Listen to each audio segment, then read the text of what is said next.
इस सवाल को हल करने के बेशुमार तरीके हो सकते हैं। आप देख सकते हैं कि ये दोनों पैरेलल खतूत हैं, यानी इन दोनों की ढलानें बराबर हैं, और इसी वजह से यहां पे alternate angles, vertically opposite angles, supplementary angles वगैरह सब लागू हैं। तो आप वीडियो के इख्तिताम पर या शुरू में या जैसे मर्जी चाहें वीडियो रोककर अपने हाथ से हल करने की कोशिश कीजिए।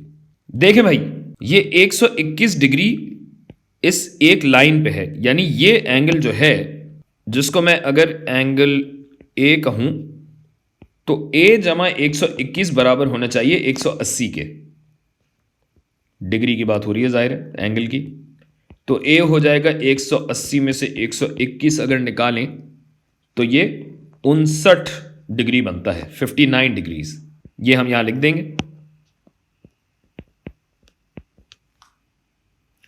और चूंकि मुसल्लस का कुल जाविया होता है 180 डिग्री, तो ये 59 जमा 29 जमा ये एंगल जिसको हम बी कहेंगे जमा बी, ये 180 के बराबर है।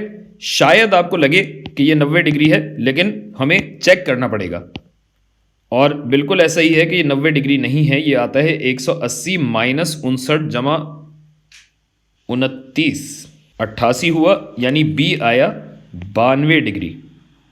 तो जनाब ये बी, जो कि यहाँ एल लग रहा था लेकिन बी था, अब घबराने की ज़रूरत नहीं है क्योंकि हमें यह पता लग गया है कि ये 92 डिग्री है। अच्छा, और अब देखिए कि यहाँ पे क्या है, ये क्रॉस बन रहा है, यानी ये वर्टिकली ऑपोजिट एंगल्स हैं, लिहाजा ये भी 92 डिग्री के बराबर होगा।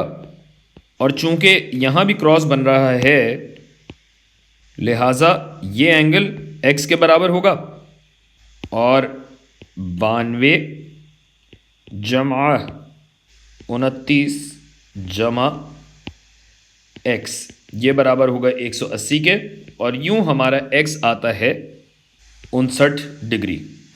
ये हो गया 59 डिग्री।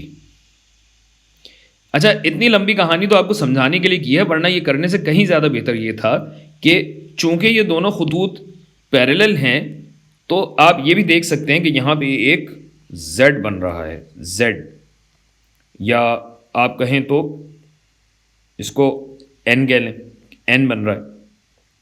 अब इसमें होता क्या है कि जब इस टाइप की सिचुएशन होती है तो ये एंगल और ये एंगल ऑल्टरनेट एंगल्स होते हैं, लिहाजा ये दोनों बराबर हैं, और x 59 डिग्रीज ही आना था। और वैसे तो आपका जैसे दिल चाहे आप हल कर लें, समझ में आना चाहिए बस।